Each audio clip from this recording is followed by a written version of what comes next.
Supreme court ನೀವು ಸಲ್ಲಿಸಿದ ಅಲ್ಲ ಹೈಕೋರ್ಟ್ ನೀವು ಸಲ್ಲಿಸಿದಂಥ ಅರ್ಜಿಯನ್ನು ವಜಾ ಮಾಡಿದೆ ಸರ್. ಇದು ನಿಮಗೆ ತೀವ್ರ ಹಿನ್ನಡೆ ಅನ್ನೋ ವಿಷಯ ಸರ್.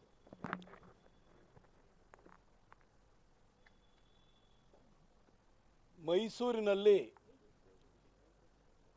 ಒಬ್ಬ ದಲಿತ ವ್ಯಕ್ತಿಗೆ ಸೇರಿದಂಥ ಭೂಮಿ ದೇವನೂರು ಬಡಾವಣೆಯಲ್ಲಿತ್ತು. ಆ ಭೂಮಿಯನ್ನು ಸಿದ್ದರಾಮಯ್ಯನವರ ಪತ್ನಿಯ ಕಿರಿಯ ಸಹೋದರ ಅಕ್ರಮವಾಗಿ ರಿಜಿಸ್ಟರ್ ಮಾಡಿಕೊಂಡು ನಮ್ಮ ಗಮನಕ್ಕೆ ತರದಲ್ಲೇ ನೀವು ಅದನ್ನು ಸ್ವಾಧೀನ ಮಾಡಿಕೊಂಡಿದ್ದೀರಿ ಅಂತ ಹೇಳಿ ಮೈಸೂರು ಅರ್ಬನ್ ಡೆವಲಪ್ಮೆಂಟ್ ಅಥಾರಿಟಿ ಅಥವಾ ಮೂಡಾಕ್ಕೆ ಹೋಗಿ ಅರ್ಜಿ ಹಾಕಿ ಮೂಡಾದವರು ಅದಕ್ಕೆ ಬದಲಿ ನಿವೇಶನವನ್ನು ದೇವನೂರು ಬಡಾವಣೆಯಲ್ಲೇ ಸಾಕಷ್ಟು ಇದ್ರೂ ಕೂಡ ಅಲ್ಲಿ ಕೊಡದಲೇ ಅತ್ಯಂತ ಬೆಲೆ ಬಾಳುವಂತಹ ವಿಜಯನಗರ 3ನೇ ಬಡಾವಣೆಯಲ್ಲಿ 14 ಸೈಟ್ಗಳನ್ನು ಕೊಟ್ಟಂತಹ ಪ್ರಕರಣ ನಮ್ಮ ಕಣ್ಣೆದುರುಗಡೆನೇ ಅಂತ ಒಂದು ಹಗಲು ದರೋಡೆ ನಡೆದಿತ್ತು. ಅಂಥ ಪ್ರಕರಣ ನಮ್ಮ ಕಣ್ಣೆದುರುಗಡೆ ಇತ್ತು. ಸಿದ್ದರಾಮಯ್ಯನವರ ಭಾವ ಅದನ್ನು ಖರೀದಿ ಮಾಡೋದಕ್ಕಿಂತ ಮೊದಲೇ ಮೂಡದವರು ಅದನ್ನು ಸ್ವಾಧೀನಪಡಿಸ್ಕೊಂಡಿದ್ರು ಕೂಡ ಅವರು ಖರೀದಿ ಮಾಡಿದ ನಂತರ ಸ್ವಾಧೀನಪಡಿಸ್ಕೊಂಡಿದ್ರಿ ಅಂತೇಳಿ ಹೇಳಿಬಿಟ್ಟು ಸುಳ್ಳೇ ಹೇಳಿ ಪಾಲಿಕೆಗೆ ಮನವಿನ ಮಾಡಿಕೊಂಡು 14 ಸೈಟ್ಗಳನ್ನು ಹೊಡೆದಿದ್ದು ದಾಖಲೆ ಸಮೇತ ಮೈಸೂರು ಜನರ ಕಣ್ಣೆದುರುಗಡೆ ಇತ್ತು. ಅದನ್ನು ಇಡೀ ರಾಜ್ಯದ ಕಣ್ಣೆದುರುಗಡೆನೂ ಕೂಡ ತೆರೆದಿಡಲಾಯಿತು. ಇಷ್ಟಾಗಿಯೂ ಕೂಡ ಹೈಕೋರ್ಟ್ನಲ್ಲಿ ಇಂತಹ ದಾಖಲೆ ಸಮೇತ ಸಿಕ್ಕಿರುವಂಥ 14 ಸೈಟುಗಳ ದರೋಡೆಯ ಪ್ರಕರಣವನ್ನೇ ವಜಾ ಮಾಡಲಾಯಿತು. ಹಾಗೆ ಧರ್ಮಸ್ಥಳದ ಬಗ್ಗೆ AI ವಿಡಿಯೋ ಮಾಡುವ ಮುಖಾಂತರವಾಗಿ ಅಲ್ಲಿನ ಧರ್ಮಾಧಿಕಾರಿಗಳಂಥ ವೀರೇಂದ್ರ ಹೆಗ್ಡೆಯವರು ಇರ್ಬೋದು, ಅಲ್ಲಿನ ನಂಬಿಕೆಗೆ ಹೊಡೆಯುವಂತಹ ಅಪಪ್ರಚಾರ ಮಾಡುವಂತಹ ವಿಡಿಯೋವನ್ನು MD ಸಮೀರ್ ಮಾಡಿಬಿಡ್ತಾನೆ. ಇಡೀ ಧರ್ಮಸ್ಥಳದ ಬಗ್ಗೆ ಒಂದು ಅಪನಂಬಿಕೆ ಬರುವಂತಹ ಒಂದು ವಾತಾವರಣ ಸೃಷ್ಟಿಯಾಗುತ್ತೆ. ಇಷ್ಟೆಲ್ಲ ಕೆಟ್ಟ ಕೆಲಸ ಮಾಡಿದವನಿಗೆ ಮಂಗಳೂರಿನಲ್ಲಿ ಸೆಷನ್ ಕೋರ್ಟು ಜಾಮೀನು ಕೊಡುತ್ತೆ, ನಿರೀಕ್ಷಣಾ ಜಾಮೀನು ಕೊಡುತ್ತೆ. ಧರ್ಮಸ್ಥಳಕ್ಕೆ JCB ತಗೊಂಡು ಹೋಗಿ ನುಗ್ಗಿಸ್ತೀನಿ ಅಂತ ಹೇಳ್ಬಿಟ್ಟು ಅದು ಒಡೆದಾಕ್ತೀನಿ ಅಂತ ಹೇಳುವಂತಹ ಮಹೇಶ್ ತಿಮ್ಮಾರೋಡಿ ವಿರುದ್ಧ ಯಾವ ಪ್ರಕರಣಗಳು, ಆ ಪ್ರಕರಣದಲ್ಲಿ ಯಾವುದು ಕೇಸ್ಗಳು ದಾಖಲಾಗಲ್ಲ. ಆತನು ಕೂಡ ಆರಾಮಾಗಿ ಓಡಾಡ್ಕೊಂಡಿದ್ದಾನೆ. ಇಂಥ ಎಲ್ಲ ಹಿನ್ನೆಲೆಗಳು ಉದಾಹರಣೆಗಳು ಇದ್ದಾಗ್ಯೂ ಕೂಡ ಹಿಂದೂ ನಂಬಿಕೆಯ ವಿಚಾರದಲ್ಲಿ ನನಗೊಂದು ನ್ಯಾಯ ಸಿಗಬಹುದು ಅನ್ನೋ ಒಂದು ಸಣ್ಣ ಭರವಸೆ ಜೊತೆಗೆ ನಾನು ಹೈಕೋರ್ಟಿಗೆ PIL ಹಾಕಿದ್ದೆ. ಆದರೆ ಹೈಕೋರ್ಟು ಅದು ಸೆಕ್ಯುಲರನ್ನು ಹೊರಡನ್ನು ಹೇಳ್ಕೊಂಡು ಬಾನು ಮುಷ್ತಾಕ್ ಅವರಿಗೆ ಅಭಿವ್ಯಕ್ತಿ ಸ್ವಾತಂತ್ರ್ಯ ಇದೆ, she has the right to express, right to speech ಇದೆ ಆಕೆಗೆ, ಅದು ರೈಟ್ ಟು ಡಿಸೆಂಟ್ ಇದೆ ಆಕೆಗೆ, ಅಂದರೆ ಅಭಿಪ್ರಾಯವನ್ನು ವ್ಯಕ್ತಪಡಿಸುವ, ಅಭಿಪ್ರಾಯ ಭೇದವನ್ನು ವ್ಯಕ್ತಪಡಿಸುವಂಥ ಹಕ್ಕಿದೆ ಅನ್ನೋ ಒಂದು ಸಣ್ಣ ಪರಿಧಿಯೊಳಗಡೆ ನನ್ನ PILನ್ನು ರಿಜೆಕ್ಟ್ ಮಾಡಿದ್ದಾರೆ. ನಾನು ಉಚ್ಚ ನ್ಯಾಯಾಲಯದ ಬಗ್ಗೆ ಏನು ಹೇಳಲಿಕ್ಕೆ ಹೋಗಲ್ಲ. ಆದರೆ ಅಲ್ಲಿ ನಾನು ಕೋರ್ಟ್ ಮುಂದೆ ಪ್ರೇಯರ್ ಮಾಡುವಾಗಲೂ ಕೂಡ 2023ರ ಜನಸಾಹಿತ್ಯ ಸಮ್ಮೇಳನದಲ್ಲಿ ಆಕೆ ಕನ್ನಡವನ್ನು ಭುವನೇಶ್ವರಿಯಾಗಿ ಮಾಡಿರೋದ್ರ ಬಗ್ಗೆ, ನಮ್ಮ ಕನ್ನಡ ಸಂಸ್ಕೃತಿಯ ಭಾಗವಾಗಿರುವಂಥ ಅರಿಶಿಣ ಕುಂಕುಮದ ಬಣ್ಣದ ಬಾವುಟವನ್ನು ಮಾಡಿದಿರಿ ಅಂತ ಹೇಳಿ ಇಲ್ಲ ಮೂಲ ಸಂಸ್ಕೃತಿಗೆ ತಗಾದೆ ಎತ್ತಿರೋದನ್ನು ಸ್ಪಷ್ಟವಾಗಿ ಟ್ರಾನ್ಸ್ಲೇಟ್ ಮಾಡಿ ಆ ವಿಡಿಯೋನ ಕೋರ್ಟ್ ಮುಂದೆ ನಾವು ಪ್ರೆಸೆಂಟ್ ಮಾಡಿದ್ವಿ. ಇಷ್ಟಾಗಿಯೂ ಕೂಡ ಸೆಕ್ಯುಲರಿಸಮ್ಮು ಯಾರು ಎಲ್ಲಿ ಬೇಕಾದರೂ ಹೋಗ್ಬೋದು ಅಂತ ಹೇಳಿ ಇವತ್ತು ಅದಕ್ಕೆ ಮನ್ನಣೆಯನ್ನು ಕೊಡದಲ್ಲೇ ವಜಾವನ್ನ ಮಾಡಿದ್ದಾರೆ. ನಾನು ಕೋರ್ಟಿನ ತೀರ್ಪಿನ ಬಗ್ಗೆ ಏನು ಮಾತಾಡಲ್ಲ. ಆದರೆ ನನ್ನ ಒಂದು ಸಣ್ಣ ಪ್ರಶ್ನೆ ಏನಂತಂದರೆ, ಈ ತೀರ್ಪಿನ ಹಿನ್ನೆಲೆಗಳು ಕೇಳ್ತೀನಿ.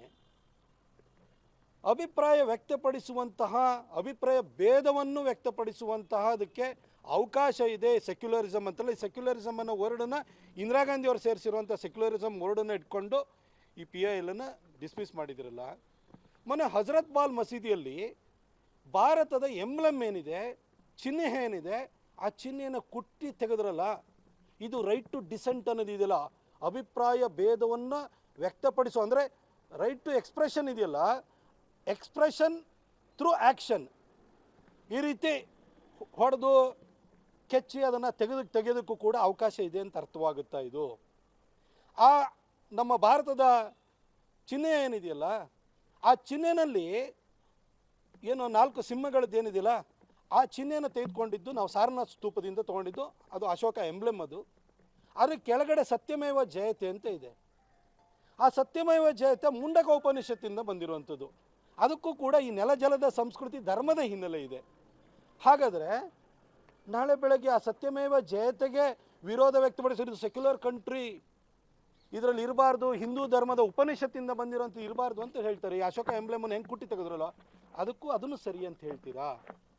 ಅದೇ ರೀತಿಯಲ್ಲೇ ನಮ್ಮ ಡಿ ಡಿಯ ಲೋಗೋ ಏನಿದೆ, ಲೋಗೋ ಕೆಳಗಡೆ ಸತ್ಯಂ ಶಿವಂ ಸುಂದರಂ ಅಂತಿದೆ, ಅದು ನಮ್ಮ ಉಪನಿಷತ್ತಿಂದ ಬಂದಿರುವಂಥದ್ದು. ನಾಳೆ ಬೆಳೆ ಅದಕ್ಕೂ ತಕರಾರು ಎತ್ತುತ್ತಾರೆ. ಅದನ್ನು ರೈಟ್ ಟು ಎಕ್ಸ್ಪ್ರೆಷನ್ ಅಂತಲೇ ಹೇಳ್ಬಿಟ್ಟು ಅದನ್ನು ಕೂಡ ನೀವು ಒಪ್ಕೊಳ್ತೀರಾ?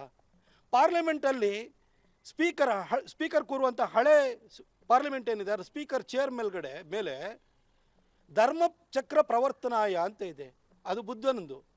ಅದನ್ನು ಕೂಡ ಇದು ಭಾರತದ ಹಿನ್ನೆಲೆಯನ್ನು ಹೊಂದಿದೆ, ಇದು ಸೆಕ್ಯುಲರ್ ಈಥೋಸ್ಗೆ ವಿರುದ್ಧವಾಗಿದೆ ಅಂತ ಹೇಳ್ತಾರೆ.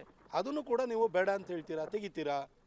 ಇದೆಲ್ಲದಕ್ಕೂ ಡಿಸೆಂಟಿಂಗ್ ಅನ್ನೋ ಇದರೊಳಗಡೆ, ಆ ಒಂದು ಹಕ್ಕಿನೊಳಗಡೆ ಭಾರತದ ಮೂಲ ಸಂಸ್ಕೃತಿಯನ್ನು ವಿರೋಧ ಮಾಡೋದಕ್ಕೆ ಎಲ್ಲದಕ್ಕೂ ಅವಕಾಶ ಇದೆ, ನಾನು ಹೊಡೆದಾಕೋದಕ್ಕೆ ಅವಕಾಶ ಇದೆ ಅಂತಂದರೆ ನಾನು ಇನ್ನೇನು ಹೇಳೋಕ್ಕಾಗಲ್ಲ. ನಾನು ಇಷ್ಟೇ ಹೇಳಿದ್ದು, ಬಾನು ಮುಷ್ತಾಕ್ ಅವರನ್ನು ಮುಸಲ್ಮಾನ ಅನ್ನೋ ಕಾರಣಕ್ಕೋಸ್ಕರ ನಾನು ವಿರೋಧಿಸ್ತಾ ಇಲ್ಲ. ಹಿಂದೆ ನಿಸಾರ್ ಅಹಮದ್ ಅವ್ರು ಬಂದಾಗ ನಾನೇ ಖುದ್ದಾಗಿ ಹೋಗಿ ಅವರನ್ನು ರಿಸೀವ್ ಮಾಡ್ಕೊಂಡು ಬಂದಿದ್ದೆ. ಯಾಕೆಂತಂದರೆ ಕರ್ನಾಟಕವನ್ನು, ಕನ್ನಡವನ್ನು ನಿನಗೆ ನಿತ್ಯೋತ್ಸವ, ತಾಯೇ ನಿತ್ಯೋತ್ಸವ ಅಂತ ಭುವನೇಶ್ವರಿಯಾಗಿ ನಿಸಾರ್ ಅಹಮದ್ ಅವರು ಒಪ್ಕೊಂಡಿದ್ರು. ಹಾಗೆ ಬೆಣ್ಣೆ ಕದ್ದ ಕೃಷ್ಣ ಅಂತ ಕೃಷ್ಣನ ಈ ನೆಲಜಲದ ಏನು ಪುರಾಣ ಪುಣ್ಯಕಥೆಗಳಿದೆಯಲ್ಲ, ಅದಕ್ಕೂ ಪೂರಕವಾಗಿ ಅವರು ಸಾಹಿತ್ಯ ರಚನೆಯನ್ನು ಮಾಡಿದರು. ಹಾಗಾಗಿ ಅವರನ್ನು ನಾವು ಯಾವತ್ತೂ ವಿರೋಧಿಸಲಿಲ್ಲ. ಆದರೆ ಬಾನು ಮುಷ್ತಾಕ್ ಅವರು ಕನ್ನಡಾಂಬೆಯನ್ನು ಭುವನೇಶ್ವರಿಯಾಗಿ ಮಾಡಿರೋದಕ್ಕೆ ನಮ್ಮ ಅರಿಶಿಣ ಕುಂಕುಮದ ಬಗ್ಗೆ ಅವರಿಗೆ ಅಪಸ್ವರ ಇರೋದ್ರಿಂದ ಅದಕ್ಕೆ ಬಗ್ಗೆ ಕನಿಷ್ಠ ಒಂದು ಕ್ಷಮೆಯಾಚನೆಯನ್ನು ಕೂಡ ಮಾಡಲಿಲ್ವಲ್ಲ ಅಂತ ಕೋರ್ಟನ್ನು ನಾನು ಅಪ್ರೋಚ್ ಮಾಡಿದೆ.